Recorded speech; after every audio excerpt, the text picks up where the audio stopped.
na ye nyankrofo ni nam omonya busuafo na mu defend it is say dey na akwa because boy ne papa me hu say onim nyansa or desumye so or your bad time or wabadaye nyame hira papa no Kobby papa obi ni be me bi ti wa watwetu omodi tuo na edi agoro bi any we sign ba and diving the number protect your life me ne wo kase obi apam ntoma ekọ ayie enye so okọ ayie woni kuromo odi obi achi ekọ ayie a omo nyina ni invite na mu siniema ya dane mu wanchi na ade bakwakosi be ma wonware woni ema no enka won siniema na mfa ni ska madam waja wo ko ba afoforo ba be siniema si be chita tompa na abusia Ghanafo binom ebo Kobby abranti a otam etuo ede ball ne kanchema ne girlfriend ya bebi otam etuo ede ball no ne papa akọ eye ya bebi abusuafo fie na papa no ene na abusuafo kakra ekọ ofie ho no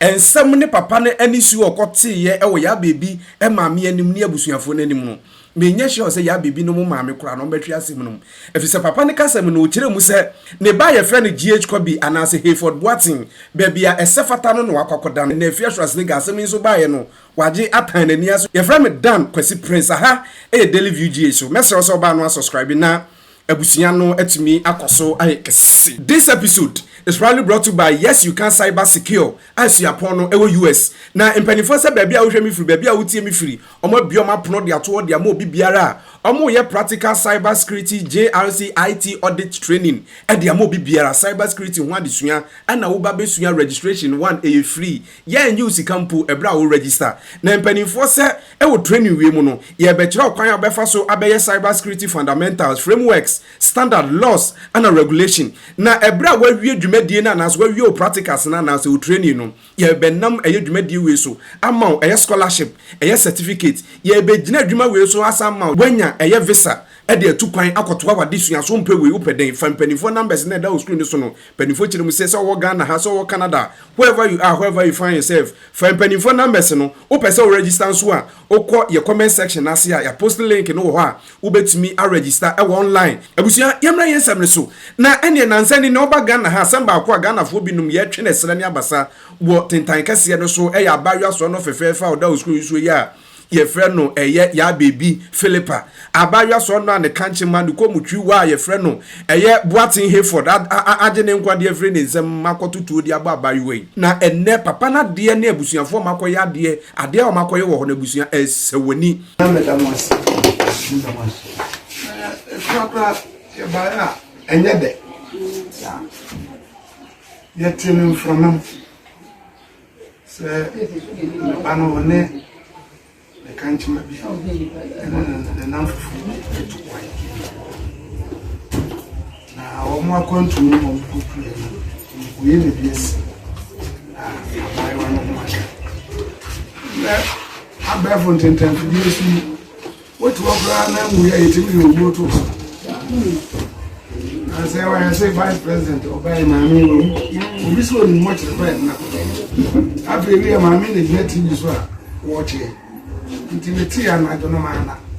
You know how much a bear online can I manner see you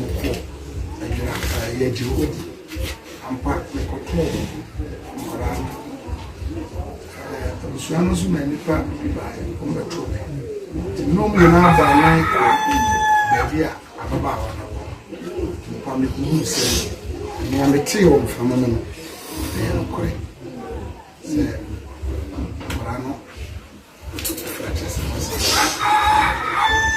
The many of them now must want I am class.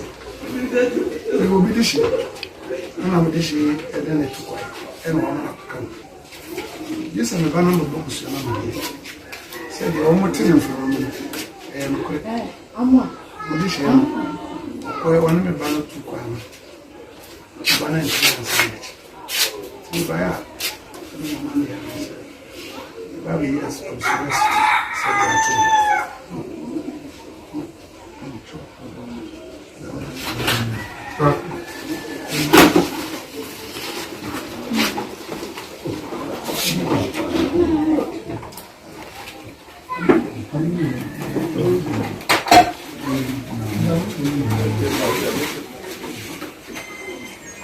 that's the econo. Na ye de bere. Ese se du kan. Ye du ba bia kwantana bia na ejina. Ni ye ko nyina na ye wole da so se nyamba me akoko. Ti no ho ba na me ye bo. Ko enso na you no feel. So the anniversary. You do your lesson. I see I can see another week. I say to you, what this year, when I'm a band to fire and sandwich.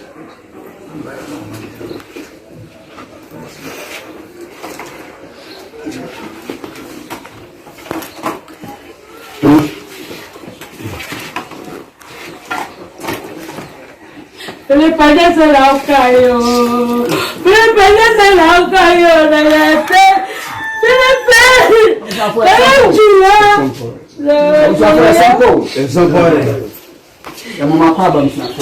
Yes, we are.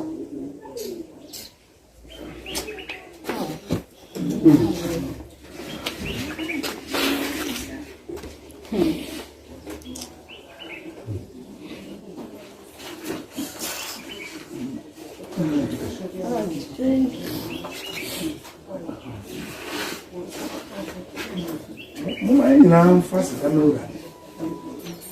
In a metal now. If you are not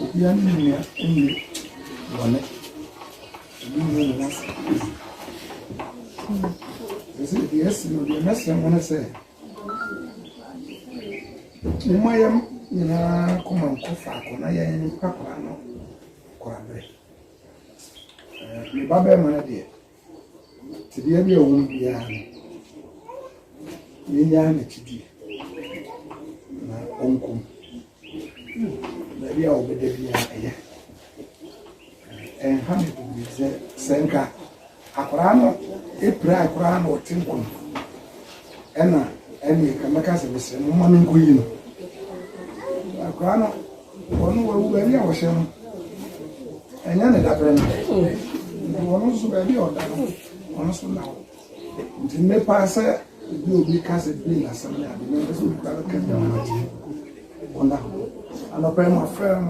na ene ensam no so ban no nipa ba ko waje asem no ata na ni ase ba ko Afia Schwar o kire mu so o pre justice di ama abaria ye friend ya bibi no no so kwa otumi akwakoda so biem na papa na de okoye ne abusuafo ade omokoye o ya bibi maame ne abusuafo fie ni ntim Afia Schwar ba life abebo papa na ba so sande futusem e de aba Ghana mabunu sese mo bie kwan ama police for so many de on be na wote ha mene wo kasei aye ni abra ye ken obi ni be me bi ti wa watwetu yo boys bi ni wo bi hanging out boy omodi tuo na edi agoro obi ani wo sign ba and diving the number. Protect your life. Protect your life. And let me and if you mopa for be ya sorry. Nenko enne kwaso dem ko mrantie ne mabawa.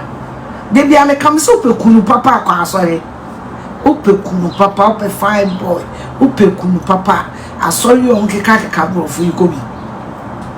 And then numre ya mrantie ne mabawa defo.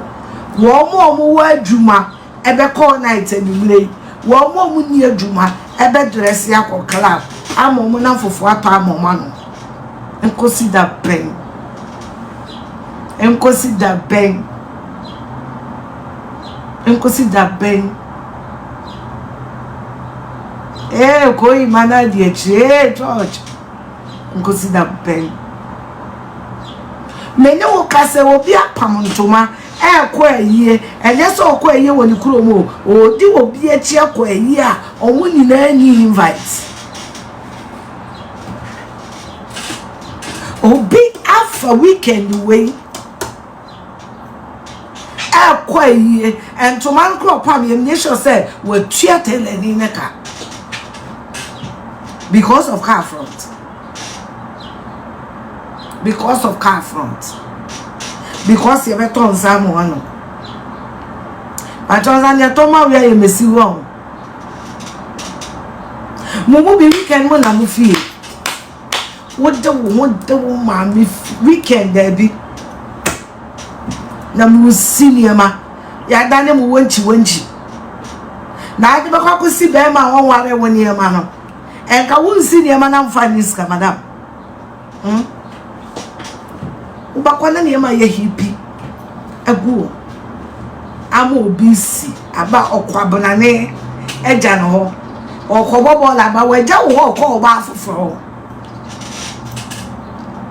okobobo la ba wo boa waja wo ho call ba foforo uko sinema anu aduane wa ba be duru kura wo be ma wani age no girl bi okohia ne park na so nti no e wo say of for problem no ni wonya fight say de be awo be sisa woni ma ko because you duty abe no wie wa be sinema si be chita to mpa enti waba no kura wose wo mo ani je no e wose wo mo akofo asem bi ba na hye wo bufuo na wo faka wi a na wa yeden wo ko wo faka na wa yeden wo ko wi a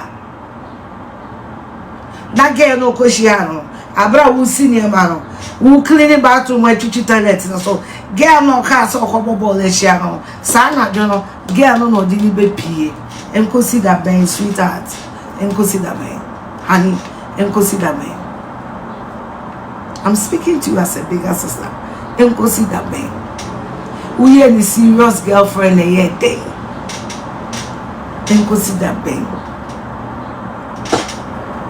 a man who is not your husband. You are doing everything a wife is supposed to do for a boyfriend. Obey that one. Obey that one. Mami, who senior man? Now who consume? If you do me, I will cast in your no idea. O baby akọ hoso na wanya kakra na ode beto na account mu no na ode nu aduane ma bema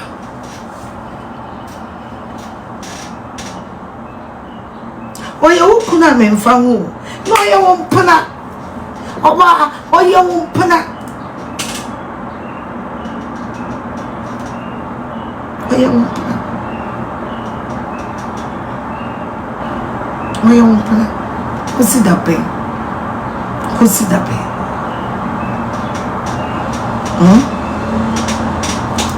Sister, we can't try me. Me am shame. Me am shame. Me am shame. Me am shame. Auntie, if you am person me no di nkomo. Me nisika na me pe wo. Me person wo tu me fo. Sister Penyo, oni be ma ne tie. No, etua $12,000. Edia visa. Ama be ma na betra buchiri ha. Na be ma ndodo abuchiri America kwe wajano. Na wo ba de wo tu kwani bia den na be yo. Eden na be yo. Aha. Eden na be yo. Menka se memboa ukunu, boa ukunu. Ba boa wo. Menka se memboa ukunu. Enso emwa wo mpana. Emboa wo mpana. Emfa wo sika ni na ama be ma onye wo ho ante.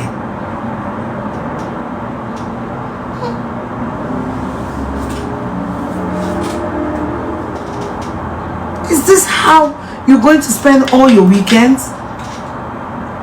Fred your way, no way. Tell yourself for the next 3 months. Sa weekend na me de number bachelor no. Me de be konya me fie. Let's just say in 3 months, onyame ni boa for mawa.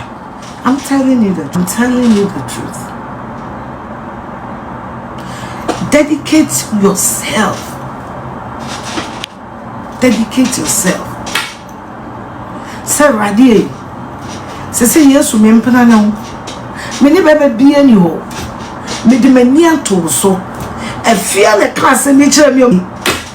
Every training na would have prison because of bad company. We can would the prison because of bad company.